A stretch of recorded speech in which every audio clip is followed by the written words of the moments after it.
Hi, and welcome to the studio, and welcome to the second video of this year's summer preparation rhythm pyramid challenge with a clean tone. Uh, it's a great morning here. The sun is shining, and I'm inside in a room with no windows whatsoever. So it's good, good one to practice, and I've done my work for today regarding the rhythm pyramid, and I'm happy to say that I was able to make progress right away. I barely made it to 105 BPM today on the clean tone. I actually did the actual exercise on a jazzy guitar with a 12 gauge string set. It felt so heavy to play that I decided to switch back to this one for the video. This one has a 10 to 46 string gauge. That one has 12 to 56 on a standard tuning. It's a shorter scale, but still a bit heavy to play, alternate picking wise. Anyway, as I mentioned today, I went up to 105. The mode is beat Dorian, as you probably could imagine, since we're going in the same order, at least at the moment. We're going through the modes in the same order as we did the last time around. So we can now dig into the tempo of 75 and see how the mode sounds.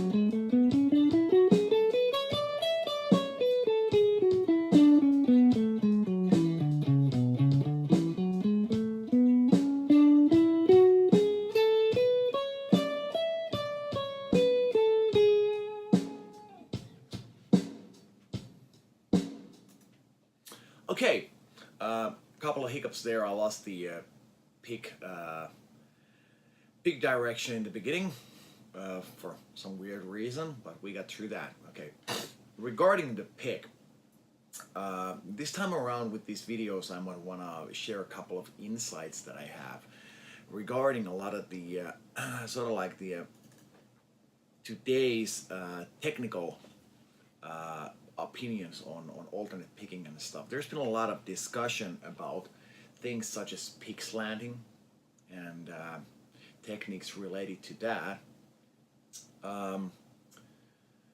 My opinion in pick slanting is that I was asked a question last autumn on a guitar clinic that you seem to use pick slanting in your playing. I was like, I have no idea. You know, I just do what happens naturally.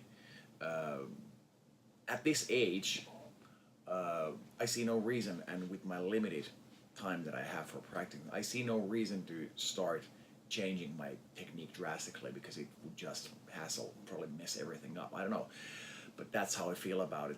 What I do is that I do what happens naturally. I practice these things, as you see, very slowly and thoroughly. And if something happens, it happens naturally. And it's actually the same thing with pick slanting. There is a very famous video series called Cracking the Code on YouTube. It's made by a guy called Troy Grady, and he's pretty much the guy who brought in the pick slanting to like spotlight during the recent years.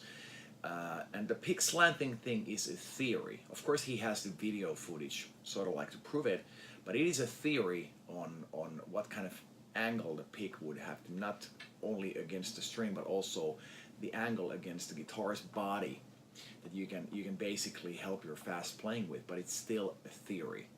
For those people that have been analyzed in those videos, the pick slanting has happened naturally. It's not something that they've thought of or practiced purposely. It happened naturally. So that's what I believe in also. It's great if somebody really wants to dig into that stuff and make it like an exercise or whatever, but for me, if it happens, it happens. If it doesn't, it doesn't. And so far, I've been able to cope with these methods. You know, of course, there are opinions that differ, and that's what opinions are about. I see that there is no absolute truth there. But go check out those videos. It's great information, and they're very entertaining. They've been, you know, the guys really put a lot of effort into that stuff. So go check them out. We're gonna go into the tempo of 90 here, and play starting on the second string, going high, going upwards. Play the pyramid again.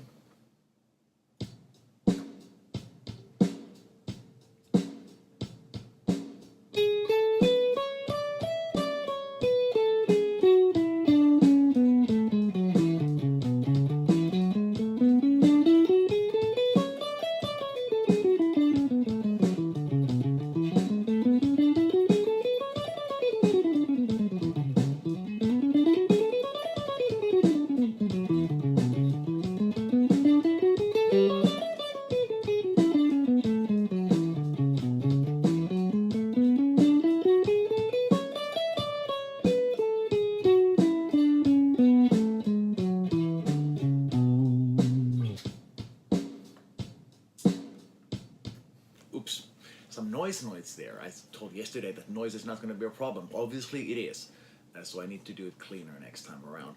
But yeah, that feels pretty good, feels pretty even. I don't really have to push the fast tempo a lot yet, but in the next example I will have to push it. The next example is going to be the 105. So I need to start pushing a bit with my right hand to make everything ring loud and clear. So let's dig right into it. 105.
The second cycle there was a bit difficult, as you probably noticed, so I wouldn't call that a raging success.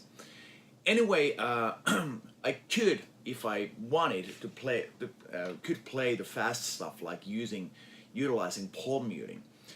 It would make things quite a lot easier to use that.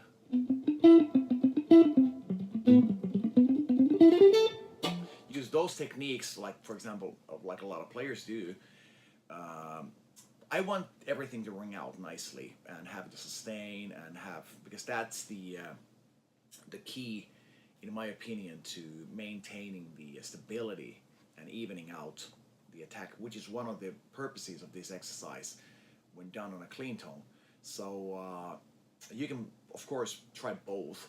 And with this kind of guitar with a Floydrose, it's a bit difficult to do a good palm muting. For example, for the higher strings, it will require like a fixed bridge or a vintage tremolo. But give it a try, give all these techniques a try, and follow the series. I'm going to humiliate myself again tomorrow with the Phrygian mode, naturally.